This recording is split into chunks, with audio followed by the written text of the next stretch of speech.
What's on your mind? Don't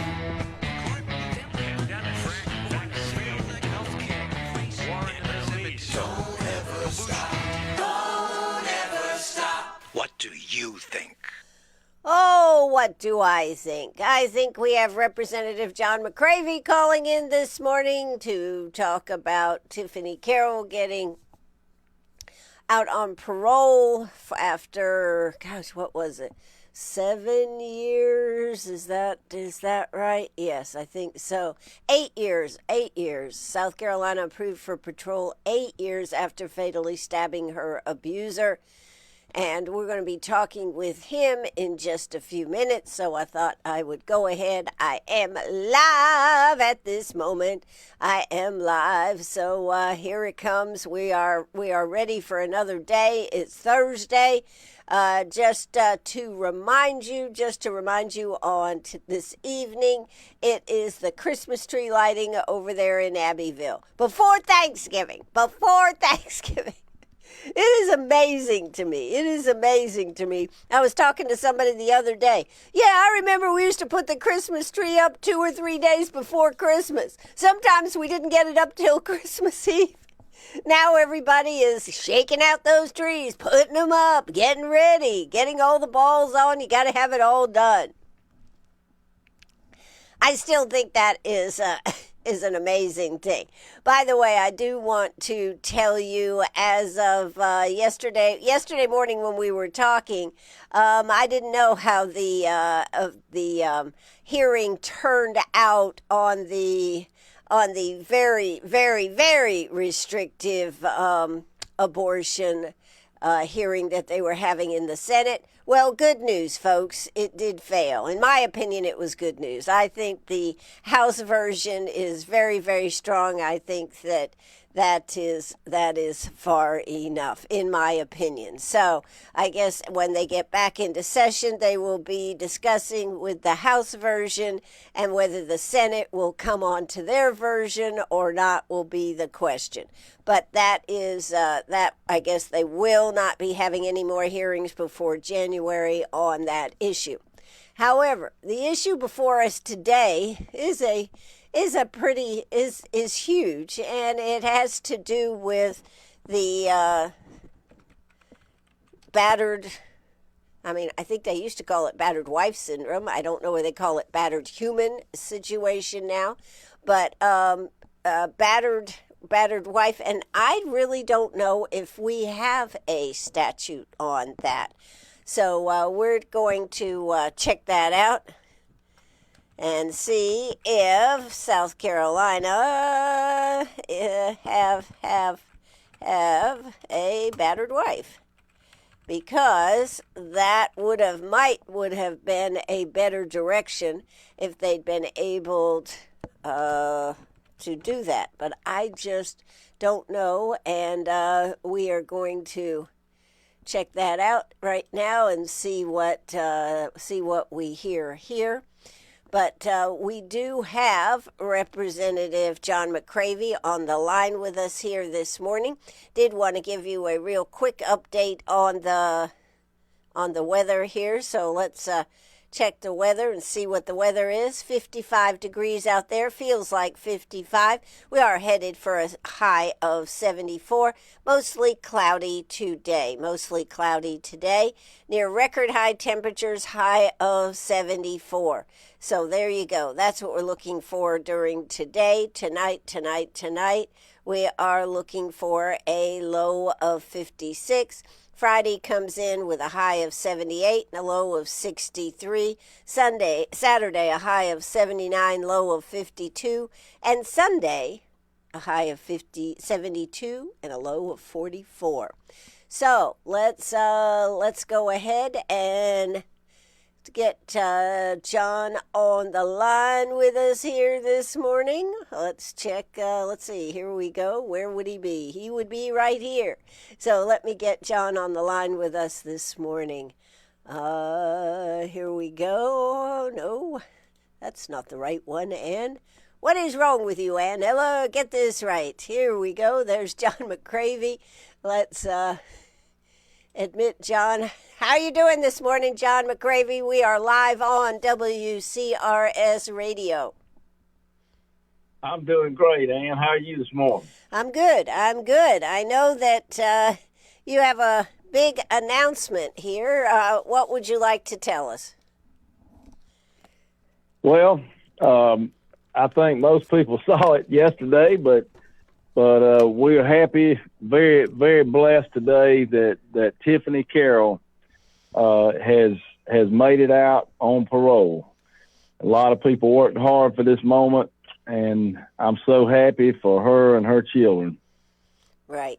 This has been a long time coming. Now, John, you've been working on this for quite a while. Can you give us a little bit of the story? Actually, first question I want to ask before we even get into that.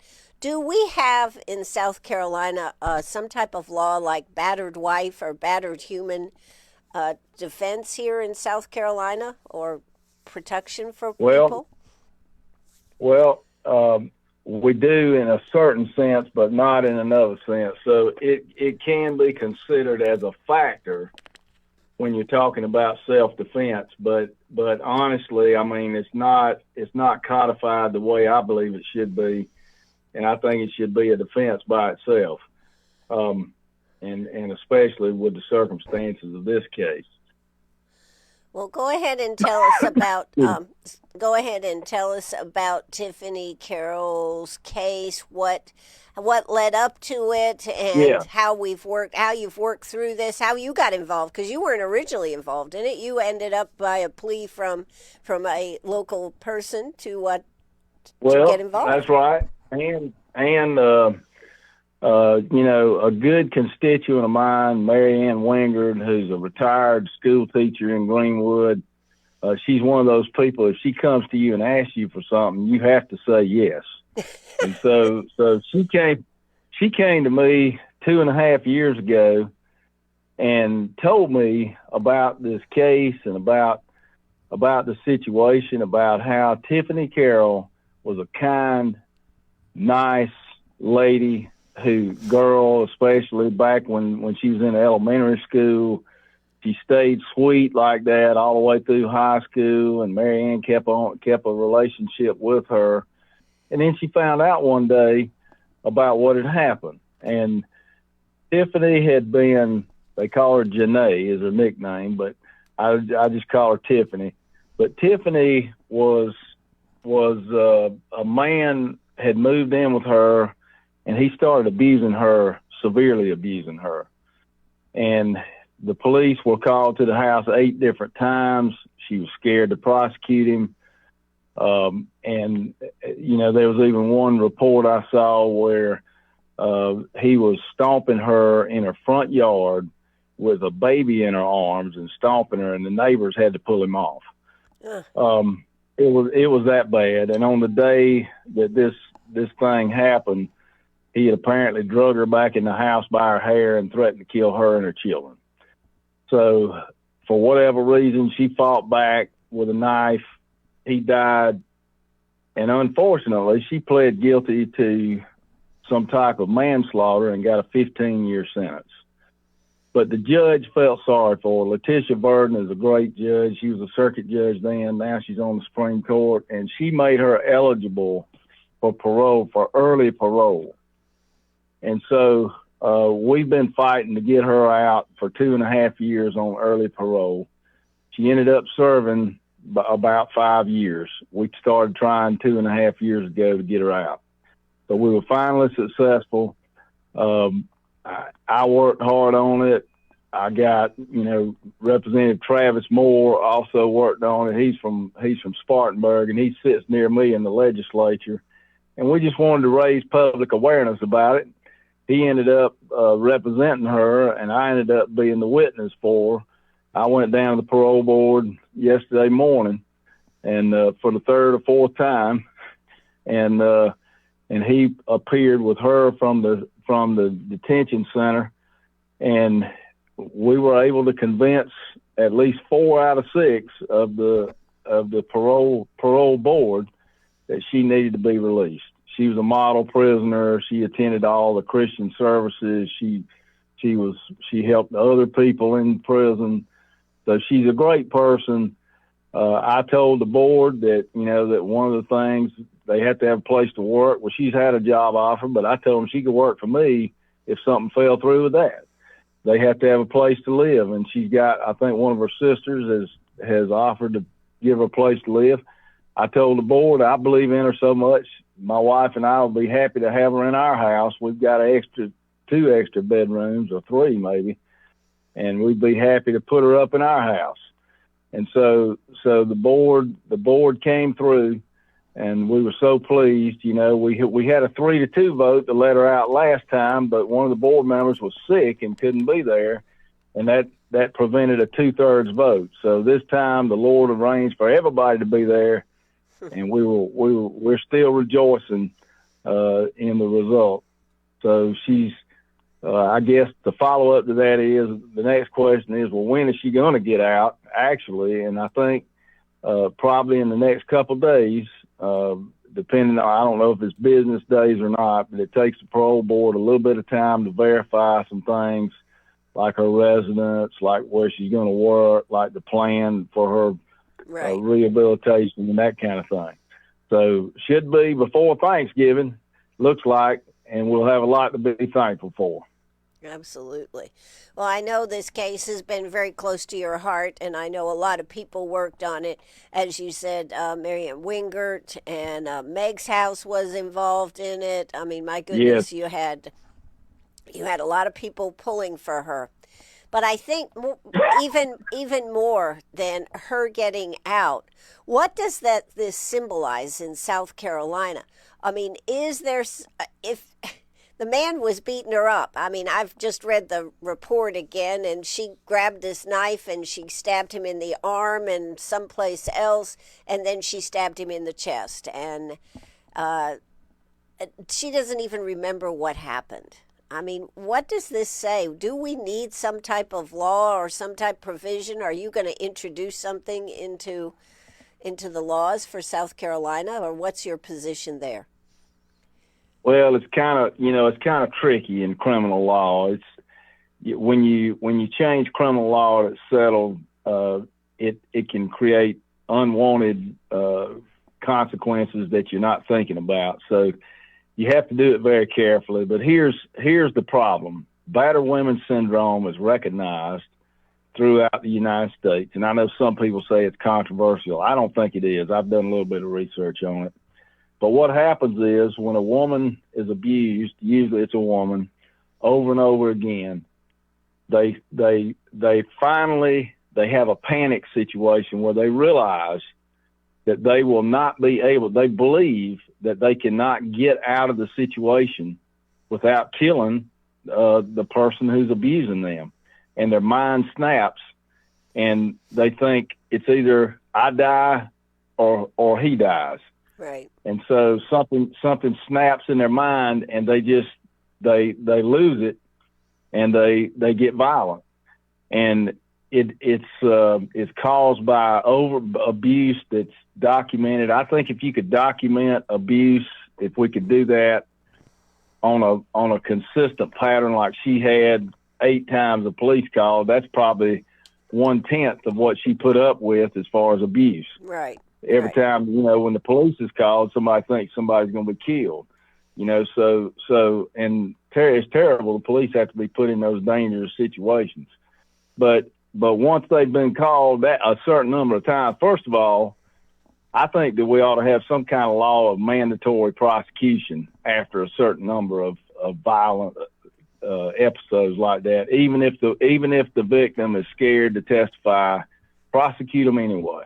Right. And then I think there ought to be some type of defense for battered women syndrome, kind of like guilty but mentally ill, or mentally ill, or something like that.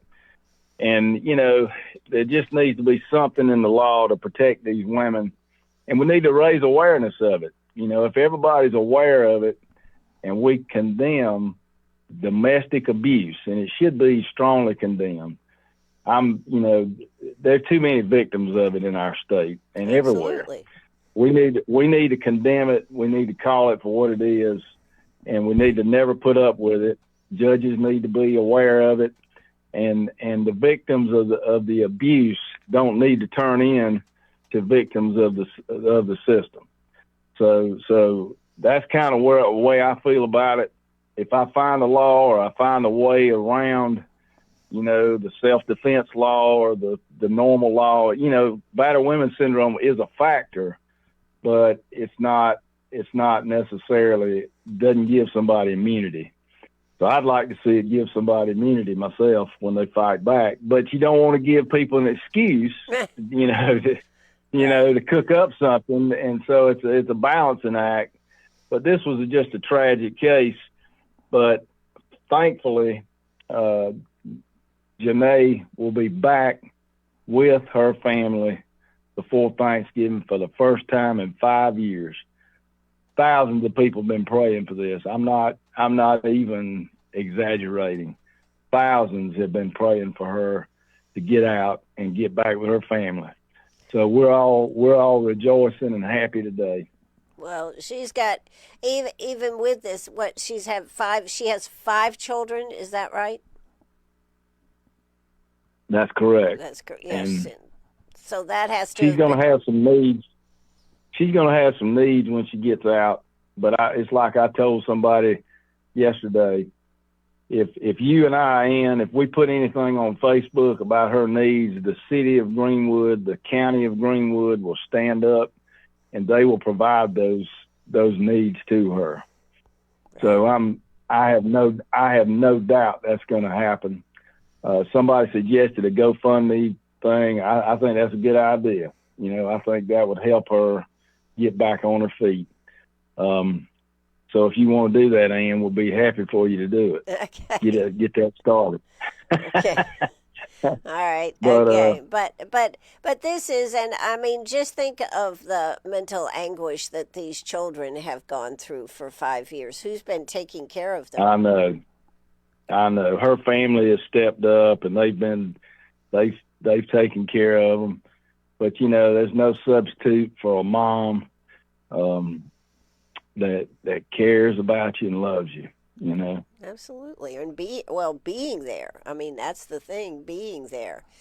So I certainly hope and pray that she's able to put all this, I'll say, behind her. I know it'll probably always be in a small space in her mind. That's got to be a horrible thing to live with. But I also think, since domestic abuse is it's come down here in South Carolina. We know that through the statistics. But it still is, and it does seem to be that if the police are called X amount of times to a house, that something would say somebody, like the guy, might need to be taken away for a while. That's right. And I think there is an awareness. Law enforcement's in a tough spot when the victim won't even testify and they're scared to come forward and they won't do anything. That puts them in a bad spot because they got to try to make the case. And a lot of times they're the only witness, so it makes it tough. But I just, there's got to be a way. Like in her case, when you've got neighbors pulling him off of her in the front yard, to me, that's something that even if she didn't want to prosecute it, maybe should have been prosecuted. So that's the kind of thing we just need to raise awareness about. And, maybe some of those neighbors should have said, look, I'll testify, if we see somebody being abused, we hear somebody next to us being abused, we need to call the police and we need to be willing to testify, because this is just, it's a heavy cost on those children and on victims like this. Well, we always say, see something, say something. And you just kind of wonder, not to putting any doubt on anybody, but were the neighbors questioned? Would anybody stand in her defense? I mean, it just seems like there were some things that were kind of left out. I know the police chief and the sheriff, I believe, both came on board of wanting her to get released. So I sure hope we get somewhere. We get somewhere on this. And, go ahead. To their credit, to their credit, they did write us a letter. You know, the police chief wrote a letter recommending she get out on parole. The solicitor wrote a letter. Without those letters, I don't know that we would have ever gotten her out. She'd still be in there for 15 years. Right. So you got to give them credit. We had a lot of people from the community write letters. Deborah Parks, I believe, wrote a letter. We had others.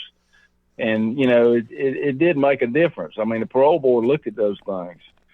Let me say this, Ann. I was raised in a time and raised by a dad who told me you don't hit women, period. Right. And so I was told I was never able to hit my sister. Not that I didn't want to once in a while, but when I was growing up, when I was a little kid. But look, I was told you don't hit women, period. You help women. And so that's the way I was raised. And, you know, I encountered a kid, probably 10 years old, that pushed his sister really hard, pushed her down. Wasn't in my family, but I said, son, has anybody ever told you not to hit girls? And he looked at me and he said, no. And I said, are you kidding me? He said, no. I said, well, I'm going to tell you, don't ever hit a girl. Don't ever hit a girl, period. That's something we don't do. So, man, our society has got to get back to that. We got to get back to training our children in the way they should act, in the way they should get, because they're going to be adults, and we can't have this kind of stuff going on. So. Yeah, John, it's kind of like having a puppy that you keep telling keep 4 on the floor and they keep jumping on you. I mean, I understand this very well. Princess Penny loves to stand on her 2 hind feet and give you love, but she won't go on the 4 on the floor. I don't know what it is, John. Well, I've ruined her when I come over there. I realize that. So. But the bottom line is, I mean, society we have just strayed so far from things that are right. And South Carolina has had a problem. I mean, continues to have a problem. I know it's come down some, but it is still a big problem in our state. And, thank God there's places like Beyond Abuse and everything that are there for counseling and everything. But that's right. But there's got to be some way to protect people that are being abused, and it doesn't matter whether it's a woman, whether it is a person who has mental deficiencies. I mean, we read about these abuse cases all the time. It just seems like there should be something out there. You know, and a lot of these women truly are terrified for their lives, and they don't want to. They're afraid if they try to prosecute or try to make a report that their abuser will kill them, and it's real. It's real. Unless you're in that situation, I've been told, unless you're in that situation, you don't understand how coercive it can be and how bad it can be. But you know, we got to keep encouraging women too to take advantage of all the resources. They can be taken out. They can be hidden during a dangerous time. We have nonprofits that will do that for them and help them out, so they can be removed from that dangerous situation. But they've got to make up their mind to do it, and it's tough. It's tough. I understand. And we can't point the finger at them when they don't do it, but we've got to encourage them to do it, because I think there are ways out now, and maybe that didn't used to be. Well, I agree with you so much, John. They do have to take the first step. In this case, it just was horrific because it had gone on for so long. And, of course, I'm sure she was worried about her children. I'm sure that was the next aspect, was about her children. Well, congratulations to everyone that has worked so hard to get them out. Congratulations to you for shining the light on this. I think, what's it been, 2.5 years ago, shining the light on it and not giving up on it that first time that nothing happened. Well, you know, Ann, if it's right and we know the Lord is behind it, we don't need to give up. We need to keep fighting. And I just, I couldn't have just laid this down and just put it in the back of my mind. and knowing that this lady is in jail for no good reason now and needs to be out with her children. So thank you for bringing this to the public's attention. You've done it in the past too, and I appreciate you getting the word out in the community. Well, thank you very much, John. Go out there and have a great day and celebrate a little bit to see the fruition of good work. Well, thank you, Ann. You have a good one too. All right. Bye-bye. All right, that was Representative John McCravey here this morning, right here with us on WCRS. Let's talk about a few more things here. I just was looking up.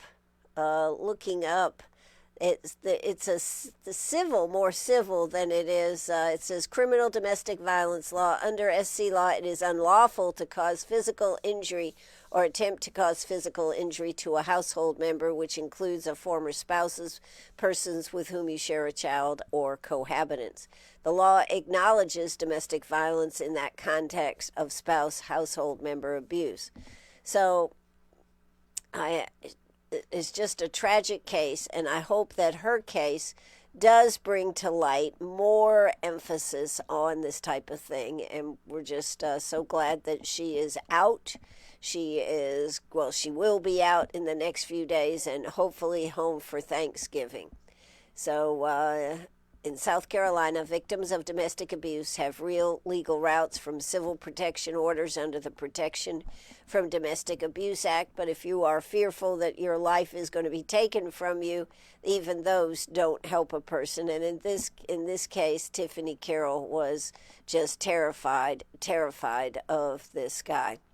That recognize household abuse, even the concept of battered spouse syndrome, is formally allowed in court if someone is being hurt or threatened at home. They don't have to just wait for it to get worse. But there are organizations out there. Meg's House is a big one when it comes to finding a safe place for someone to be. Beyond Abuse handles the psychological and trying to break the chain, and actually that's really the problem. We have children growing up seeing what their parents do and what happens in their house, and then they think that it's okay to do this. And so that's one of the big challenges in today's world, is breaking the chain of abuse.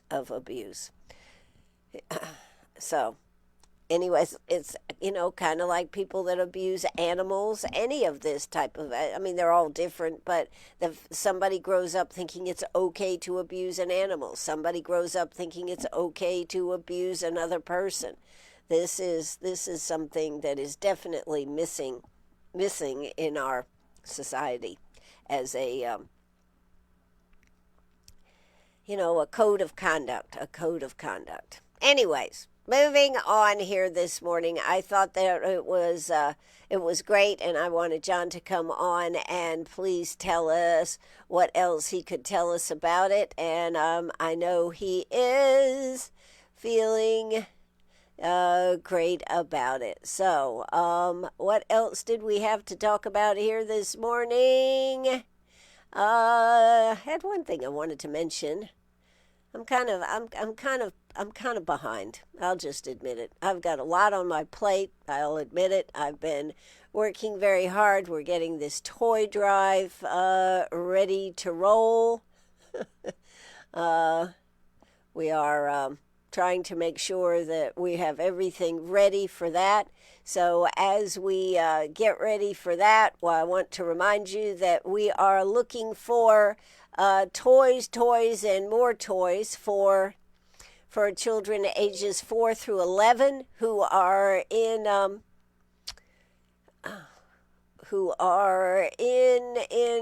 I can't get out of this place. All right, here we go. Okay, maybe I can do something now. Okay, there you go. Now I can see my screens here, and that's good. All right, I did want you to know that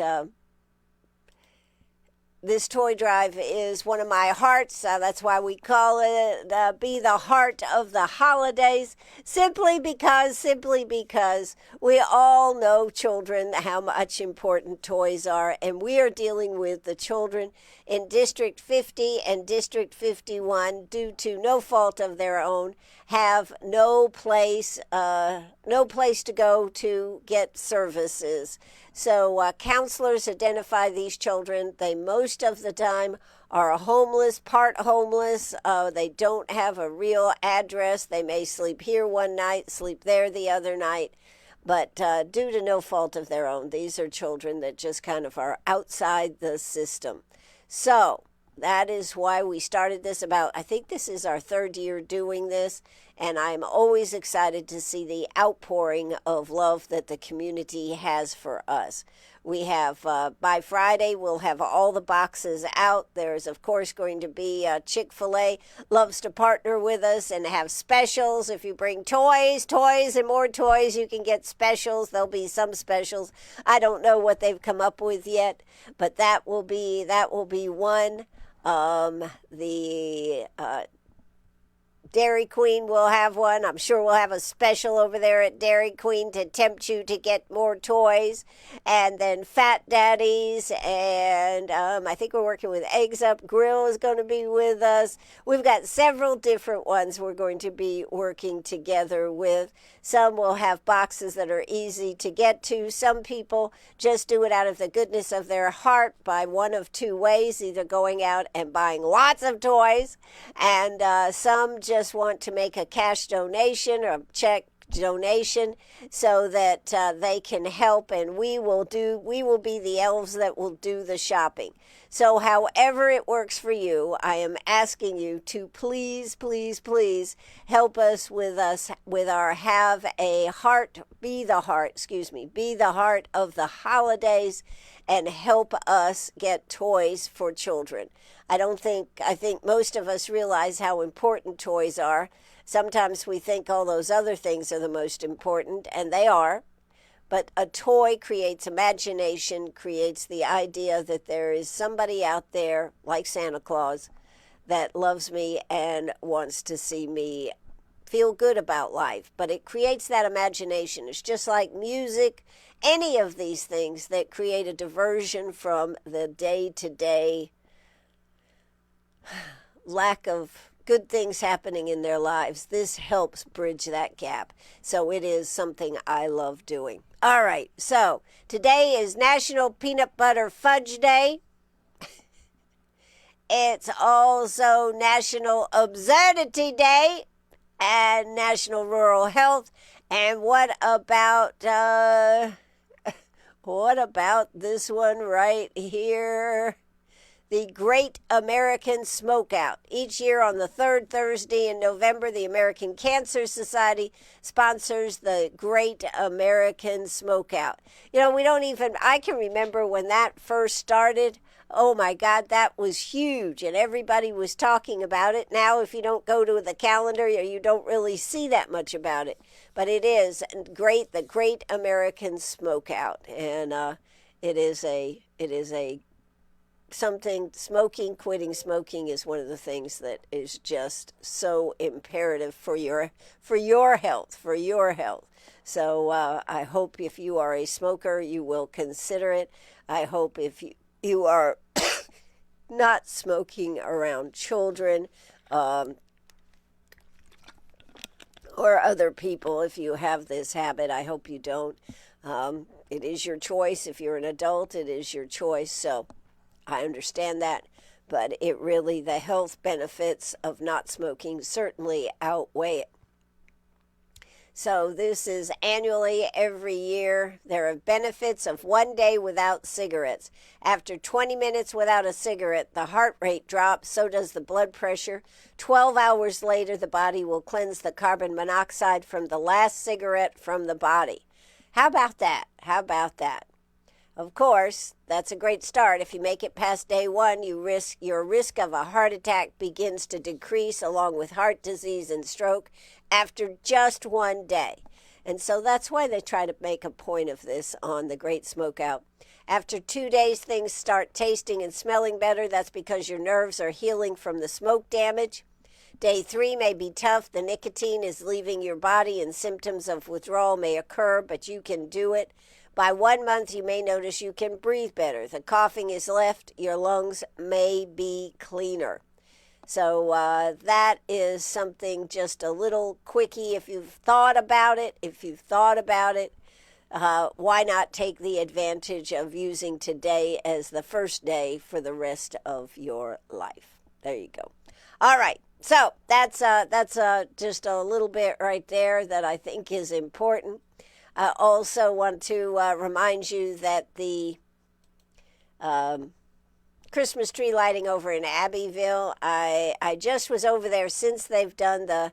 Since they've set the tree up and all their decor and everything, I have been over there. I haven't seen the Christmas tree lit. I haven't been over there at night, but I think this would be a very cool thing to go to. The tree they have this year is outstanding. So that is why I'm suggesting that you go over there and check that out. So what else have we got going? Okay. You don't have to be a believer. This is a quote for the day. You don't have to be a believer in a lot of superstition and nonsense. There's a difference between thinking to oneself and thinking as a form of conversation, even if there are no answers. Yeah, there you go. Nadine Gordimer, the conservationist, I guess. Anyways, yeah, what you think in your mind and what you say, I think we have forgotten the phrase, particularly on social media. If you can't say something nice, don't say anything at all. Was anybody raised on that philosophy? That was bounded, hit into my into my head years and years. If you can't say something nice, don't say anything, Ann. And I'd sit there and go, yeah, but I sure would like to say it. It's kind of like down here in the South. You look at somebody and you go, oh, that's so sweet, blah, blah, blah, blah, blah. And then you go, bless her heart. And you know that they don't think that person has it together at all. So anyways, try to be a little kinder out there. Social media has really, on Facebook, social media, and the resolution that the city is doing with or wants to do, they've had first reading of it on instead of a hate crime, they're calling it a conduct resolution. They have come up with this, and boy, I tell you what, you should read some of no, you shouldn't. You should read some of the comments on that on Facebook. It is unbelievable but what people say. I think, personally, I'm just going to give you my rule of thumb on Facebook. Don't comment on it. If you want to read the comments, read them. But don't fall for it and jump in and start reading all these comments. They just get in the way of everything. And some of the people out there, then they start arguing with each other, and it just goes on and on. I think last night I was looking, there was like 300 or 400 comments, maybe more, from that article that was in the Index Journal. We talked about it, of course, the day before on WCRS radio. As I said earlier, do want to remind you that very restrictive, they called it the most restrictive abortion law in the nation, or hearing a bill, has been struck down by the Senate. It will not be moving forward. So I just thought I would make sure that you know about that. So that will not be going forward. So what does that mean for the abortion bill? Well, we have the heartbeat bill. There is the human protection bill, I think is what it is called, that is in the House. It will be moving to the Senate, and they will have to have a conference committee and see if they can get together. Or the Senate may present another bill. But for right now, the heartbeat bill is the heart of it all. So I wanted to make sure that I had updated you on that. Now, also, there is more. There always is more. You know, that's part of my problem. There is so much information out there. It really is hard to make an appropriate choices for subject matter. So if you have something that you would like me to cover, I would love your input. I need more people saying, how about a story on this? How about a story on that? I am more than willing to cover it. But there is so much every day. Some days I just end up overloaded on trying what to discuss. President Trump has signed the Epstein release of the Epstein files. That's great. That could take up to 30 days. The justice system has 30 days to produce this information. So that is something that at least has been taken off the front burner as far as will he do it? Will he do it? Yes, he did it. So that's one. There already are people who are Larry Summers, who was a professor at Harvard and continued his his relationship even after he was arrested. There are text messages. There's a lot of stuff that's going to come out on that, and I think a lot of people, Larry Summers is a first example. He was on an AI board. He was this, that, and the other, and he is dropping like a fly, dropping into trying to get out of the public spotlight. So I think you'll see more of these. Will anybody that was in the cabinet that the Democrats are saying President Trump, that'll just remain to be seen. But the bottom line is Trump has signed it. That should take it off the front page of all the news. Now, of course, they're telling the Democrats are saying that they've got an ad actually out there telling the military that they don't have to follow their chief, the head of the military, the president. They can refuse to do what they are told. And basically, this all has to do with these boats being blown up off the U.S. coast coming from Venezuela. And it is a wild time in politics. But it's also, I think, personally exhausting. Do you ever feel like that? I'm talking to people now who have always been in the news, checking the news, wanting to be on top of the news, wanting to talk about the news, right? And now they're like, I don't care. I'm just taking a break.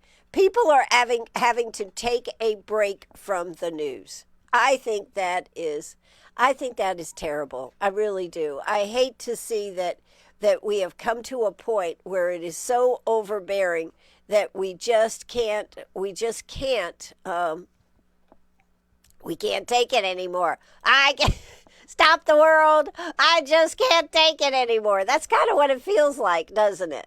So if you're in that boat, understand, we all understand that. We understand that. And why are we at this boat? I don't know. It just seems like we are constantly being barraged by stuff that we wish we didn't even have to listen to. So we're going to talk about a few good things that I want to talk about here this morning. That's what I have to say about the news. Yeah, that's what I have to say about the news. All right. Couple of good things here today. They are having at the museum. I think this is going to be pretty cool. Now, you don't get to put your gingerbread house on display, but you have until December 10th. From December 10th to the 12th, you can make a gingerbread house and take it to the museum to potentially win prizes. How about that? We have all different categories. Junior bakers ages 6 to 8. There is no charge for doing that. Youth bakers ages 9 to 12. It's free to enter. You have to provide your own materials, of course, but there's no filing fee. There you go. Groups, individuals, non-professionals, local nonprofits, clubs, service organizations. It costs you all of $10 to put a gingerbread house in the gingerbread house competition at the museum. Professionals, if you're a professional, it's going to cost you $20. But anyways, they are drop it off at the museum the 10th through the 12th from 2 to 5 in the afternoon. Wednesday through Friday, the 17th through the 19th, that's the following week. Public voting, 1 vote per person per day. Saturday, December 20th at 12 noon, the winner is announced. I think this is going to be a lot of fun, and I hope that you will consider making a gingerbread house and making this part of the fun of the holidays. Now, we also have coming up on Sunday, December 13th, this is the North Pole Express. This is always a fun event at the museum. Tickets are $30, advance sales only, so you need to contact them now, 864-229-7093. And then on Saturday, December 20th, the same day that they're announcing the winners of the gingerbread house, they will be doing Christmas at the Train, which is always beautiful and really sets the tone of Christmas. So I wanted to mention a few of those events. I also had a couple of others that I think are important events coming up. So we're going to check those out real quick, and then I got to go. Got a big day, really big day today. Chick-fil-A, I think this is an absolutely fabulous idea. Know a family in need. This is Chick-fil-A on the bypass at the mall says that family and friends are the true treasures of Thanksgiving. During this season, we'd like to share a little Chick-fil-A with our community. Do you know a family in need this Thanksgiving? We would like to provide Chick-fil-A style Thanksgiving meal for them. Today through November 24th, you may private message us with your submission. Thank you for helping us make Thanksgiving a little brighter for our community. That is a terrific idea. Now, they also are having some free Thanksgiving dinners. We're going to be talking about those. I'm not sure I'm going to be here tomorrow, but I will be back Saturday for Trash to Treasures, and I'm not going to be here Monday and Tuesday, so I will be here on Wednesday. So you will want to tune in on Saturday if you are looking for things to do in our community, things that are happening. You'll want to tune in because I will have a huge list compiled, and we'll be on from 9:30 to 12:30 on Saturday to give out events and have a good old time on the radio with classic country and blues. Do want to remind you that coming up this Sunday, November 23rd, Fishbones is having a chili cook-off. All proceeds go to Winger's Pharmacy to help with copays. Is this not terrific? I think this is another good one. Let's see. Please come by Fishbones. That's out there at where Break on the Lake is, and register if you're interested. We'd love to see you come out on Sunday to sample some chili and support this local charity.